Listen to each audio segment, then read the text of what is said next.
Well, I belong to that species of human being called the Palghat Brahmin. As I am fond of telling my audiences, the Palghat Brahmin comes in 4 varieties. They are cooks, they are crooks, they are civil servants or they are musicians. मैं These are मानवों the 4 की उस varieties. प्रजाति का हिस्सा हूं जिन्हें पालघाट ब्राह्मण कहा जाता है। इनकी 4 किस्में पाई जाती हैं: रसोइये, धोखेबाज, सिविल सर्वेंट और संगीतकार। मैं समझता हूं मुझ में थोड़ी बहुत ये सारी खूबियां हैं।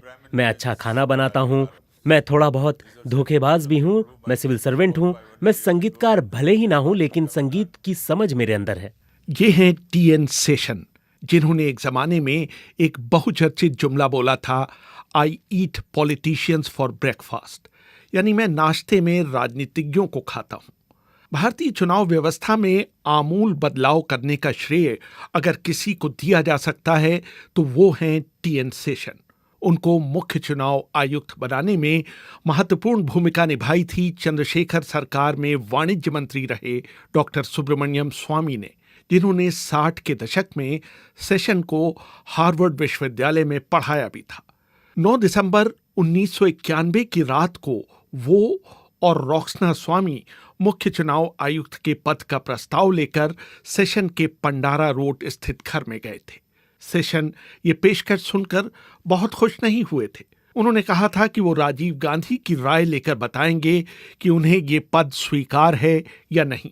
शेषन की जीवनी, शेषन एन इंटीमेट स्टोरी लिखने वाले वरिष्ठ पत्रकार के गोविंदन कुट्टी बताते हैं। We had a raw deal from the VP Singh government. He had been confined to the planning commission.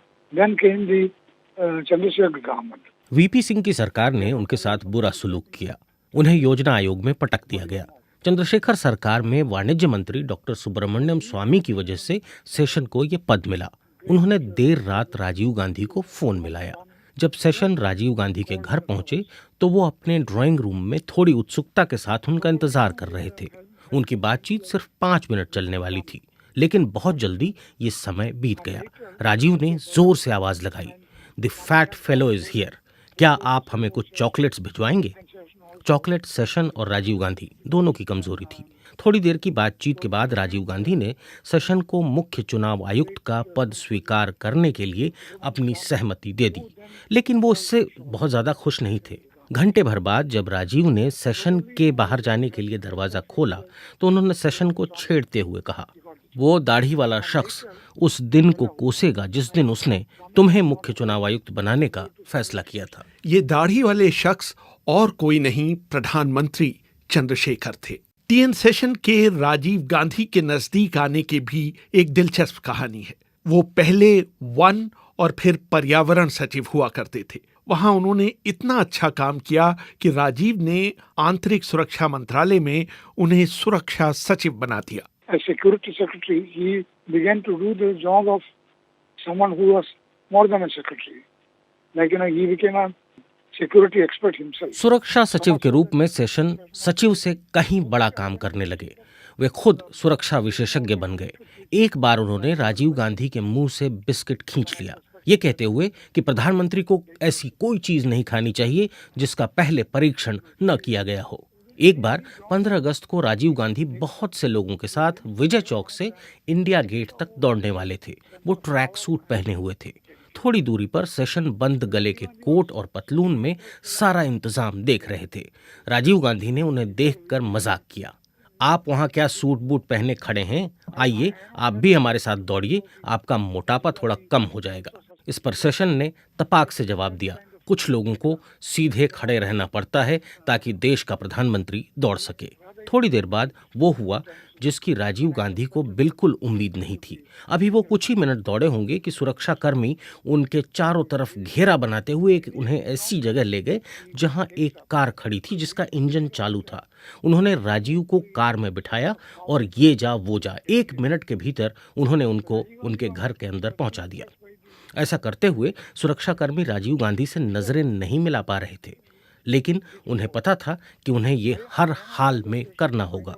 Seshan के निर्देश थे कि प्रधानमंत्री की सुरक्षा के साथ कोई खिलवाड़ नहीं हो सकता। मुख्य चुनाव आयुक्त बनने के पहले ही दिन उन्होंने अपने पहले चुनाव आयुक्त रहे पेरी शास्त्री के कमरे से सभी देवताओं की मूर्तियां और कैलेंडर हटवा दिए। ये तब था जब सेशन खुद बहुत धार्मिक व्यक्ति थे। उनकी आजाद प्रवृत्ति का पहला नमूना तब मिला जब उन्होंने राजीव गांधी की हत्या के बाद तत्कालीन सरकार से बिना पूछे लोकसभा चुनाव स्थगित करा दिए। धीरे धीरे वो चुनाव आयोग के दफ्तर को सेंटर स्टेज में ले आए। एक बार उन्होंने एक इंटरव्यू में कहा था, One of my distinguished predecessors wrote to government and said he wanted sanction of 30 rupees to buy a book. That was the autonomy of the Election Commission. The Election Commission was treated as somewhat of a sidekick of the government. चुनाव आयोग की स्वायत्तता का अंदाजा आप इस बात से लगा सकते हैं कि मेरे एक पूर्ववर्ती ने सरकार को पत्र लिखा कि उन्हें 30 रुपए की मंजूरी दी जाए जिससे वो एक किताब खरीद सकें। चुनाव आयोग के साथ सरकार के पिछलग्गू जैसा बर्ताव किया जाता था। मुझे याद है जब मैं कैबिनेट सचिव था, प्रधानमंत्री ने मुझे बुलाकर कहा कि मैं चुनाव आयोग को बता दूं कि मैं फला दिन चुनाव करवाना चाहता हूं। मैंने कहा हम ऐसा नहीं कर सकते। हम चुनाव आयोग को सिर्फ ये बता सकते हैं कि सरकार चुनाव के लिए तैयार है। मुझे याद है कि मुख्य चुनाव आयुक्त कानून मंत्री के दफ्तर के बाहर बैठकर इंतजार किया करता था कि उसे कब अंदर बुलाया जाए। मैंने कहा मैं कभी ऐसा नहीं करूंगा। मैं किसी भी समय बातचीत के लिए तैयार हूं, बशर्ते हमारे साथ सम्मान का व्यवहार हो। हमारे दफ्तर में सभी लिफाफों पर लिखकर आता था चुनाव आयोग भारत सरकार। मैंने उन्हें साफ कर दिया कि मैं भारत सरकार का हिस्सा नहीं हूं। 1992 के शुरू से ही सेशन ने सरकारी अफसरों को उनकी गलतियों के लिए लताड़ना शुरू कर दिया था। उसमें केंद्र के सचिव और राज्यों के मुख्य सचिव भी शामिल थे। एक बार शहरी विकास मंत्रालय के संयुक्त सचिव के धर्मराजन को त्रिपुरा में हो रहे चुनावों का पर्यवेक्षक बनाया गया, लेकिन वो अगरतला जाने के बजाय एक सरकारी यात्रा पर थाईलैंड चले गए। टीएन सेशन ने आदेश दिया। श्री धर्मराजन जैसे अफसरों को ये गलतफहमी है कि चुनाव आयोग के अंतर्गत उनका काम एक तरह का स्वैच्छिक काम है, जिसे वो चाहें तो करें या न करें। वो अगर सोचते हैं कि विदेश जाना या उनके विभाग का काम चुनाव आयोग के काम से ज्यादा महत्वपूर्ण है, तो उनकी इस गलतफहमी को ठीक किया जाना चाहिए। उनको इसकी कड़ी से कड़ी सजा मिलनी चाहिए। लेकिन चुनाव आयोग ने इस विकल्प का इस्तेमाल न करते हुए उनकी गोपनीय रिपोर्ट में विपरीत प्रविष्टि करने का फैसला किया है। सेशन के इस आदेश से सत्ता के गलियारों में तहलका मच गया, लेकिन अभी बहुत कुछ होना बाकी था। 2 अगस्त 1993 को रक्षाबंधन के दिन टीएन सेशन ने एक 17 पेज का आदेश निकाला कि जब तक सरकार चुनाव आयोग की शक्तियों को मान्यता नहीं देती, तब तक देश में कोई भी चुनाव नहीं कराया जाएगा।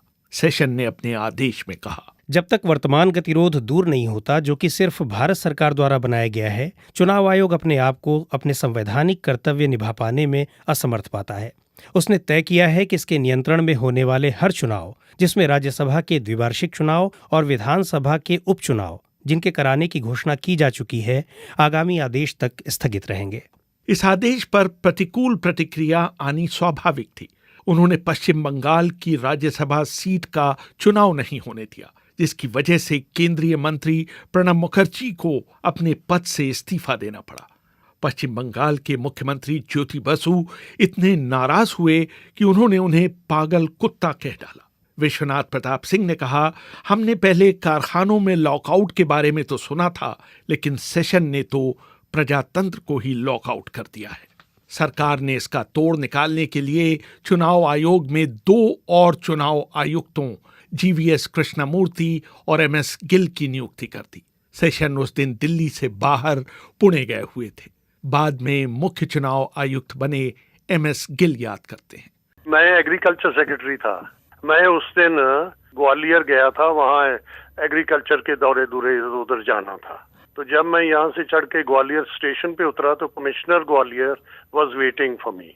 तो उन्होंने मुझे कहा जी घर चले कॉफ़ी पिए, तो वो मेरे को घर ले गए और घर जाके उन्होंने कहा जी अमरनाथ वर्मा जो मेरे से 1 साल सीनियर था और मेरा दोस्त था, मध्य प्रदेश IAS, उनसे बात करो। तो मैंने बात करी, वो प्रिंसिपल सेक्रेटरी था नरसिम्हा राव का। उन्होंने कहा भाई तुम वापस आ जाओ, मैं आपको प्लेन भेज देता हूँ छोटा। तो मैं 3-4 बजे वहाँ पहुँच गया। ऑर्डर उन्होंने बना चुके थे कि मैं और GVG कृष्णमूर्ति एज कमिश्नर्स, मेरी तबीयत ऐसी है कि जो कहना ठोक के कहो। तो हुई मेरी, और वो बहुत विद्वान आदमी थे, मैं नरसिम्हा राव की इज्जत करता हूँ। उसके बाद मैंने जाके चार्ज लिया। जो कृष्णमूर्ति था वो पहले ही जाके चार्ज ले चुका था, वो उतावला था कि नौकरी ले। कृष्णमूर्ति ने पद संभालते ही राष्ट्रपति से शिकायत की कि उन्हें आयोग में बैठने की जगह नहीं दी जा रही। उनकी सेशन से पहली मुलाकात भी खासी कटु रही। सेशन तो इतना गर्म हो गया क्योंकि उसको टेम्पर बहुत कि भाई ये मेरे से क्या हो गया, नरसिम्हा राव के खिलाफ ये वो, और स्टे ऑर्डर वो ले नहीं सका। अगर तो यहाँ होता तो कुछ करता या ना करता। वो तो बिल्कुल ही गुस्से में, वो जो शिवजी का तांडव है ना, तो वो नाचने लगा कई किस्मों से, और वो छोटी छोटी बात पे लड़ता था, इनको कमरा मत दो, कमरा इधर दो, उधर मत दो। टीएन सेशन ने इन दोनों चुनाव आयुक्तों के साथ सहयोग नहीं किया। हद तब हो गई जब वो अमेरिका गए तो उन्होंने इन दो लोगों के बजाय उपचुनाव आयुक्त डीएस बग्गा को अपना चार्ज दिया। मैं तो सेशन से भी बात करता था क्योंकि हमारा आईएएस का, और मेरी वो रिस्पेक्ट करता था, and I also treated him the way the CEC should be treated. Session गया हुआ था अमेरिका, तो वो बग्गा को इंचार्ज बना गया। अब दो कमिश्नर बैठे हैं प्रेसिडेंट के अपॉइंटेड, तनख्वाह ले रहे हैं, तो वो हमें नहीं कह के गया, वो बग्गा को, how can a deputy election commissioner take over, but he was doing it. तो जब सुप्रीम कोर्ट ने जजमेंट दी, उन्होंने हैरान हो गए कि यार ये तो हद ही है। तो फिर उन्होंने उस ऑर्डर में कहा, दोनों का ऐसा झगड़ा रहता था, Gill alone try to carry it forward and tell them कि यार कुछ काम कर लें। फिर उन्होंने आखिर में ऑर्डर कहा कि जब तक सेशन वहां है, Gill will hold the charge. बहरहाल इन दो चुनाव आयुक्तों के रहते टीएन सेशन ने अपना कार्यकाल पूरा किया। उनके बारे में कहा जाता था कि भारतीय राजनेता सिर्फ दो से डरते हैं, पहला ईश्वर और दूसरा सेशन। लेकिन सेशन का मानवीय पक्ष भी था। वो कर्नाटक संगीत के शौकीन थे, उनको इलेक्ट्रॉनिक गैजेट्स जमा करने का बहुत शौक था। He would himself say, I like to collect as many telephones as possible. वो कहा करते थे कि मैं जितना संभव हो उतने टेलीफोन जमा करना चाहता हूँ। यही हाल दूसरे इलेक्ट्रॉनिक गैजेट्स का भी था। ये इलेक्ट्रॉनिक गैजेट इस्तेमाल करने के लिए नहीं, सिर्फ देखने के लिए खरीदे जाते थे। उनके पास 4 टीवी सेट थे। उनमें से वो किसी को दिन में 2 घंटे से ज्यादा इस्तेमाल नहीं करते थे। उनकी हर दूसरी मेज या अलमारी में एक स्टीरियो रिकॉर्डर रखा रहता था। उनका फाउंटेन पेनों का संग्रह तो नायाब था। जो भी बच्चा उनके घर आता, उसको वो अक्सर एक पेन भेंट में देते, जबकि वो खुद एक बेहद साधारण बॉल पेन से लिखते थे। सिर्फ वयस्क होने के प्रतीक के तौर पर वो एक मामूली घड़ी पहनते थे, जबकि उनकी अलमारी में दुनिया की एक से एक महंगी घड़ियां पड़ी रहा करती थीं। चीजें जमा करना उनका शौक था, उनका इस्तेमाल करना नहीं। सेशन ने अपने कार्यकाल के दौरान प्रधानमंत्री नरसिम्हा राव से लेकर हिमाचल प्रदेश के राज्यपाल गुलशेर अहमद और बिहार के मुख्यमंत्री लालू प्रसाद यादव किसी को नहीं बख्शा। उन्होंने बिहार में पहली बार 4 चरणों में चुनाव करवाए और चारों बार तारीखें बदली गईं। ये बिहार के इतिहास का सबसे लंबा चुनाव था। उसने इलेक्शन कमीशन को इंडियन पॉलिटिक्स के सेंटर में बिठा दिया, डरने लगे। ये उसका काम है, करा था उसने। उससे पहले जितने भी बड़े बड़े आप कहते हो फलां सीईसी फलां, they were just routine 1 member commissions. Rehan Fazal, BBC, Delhi.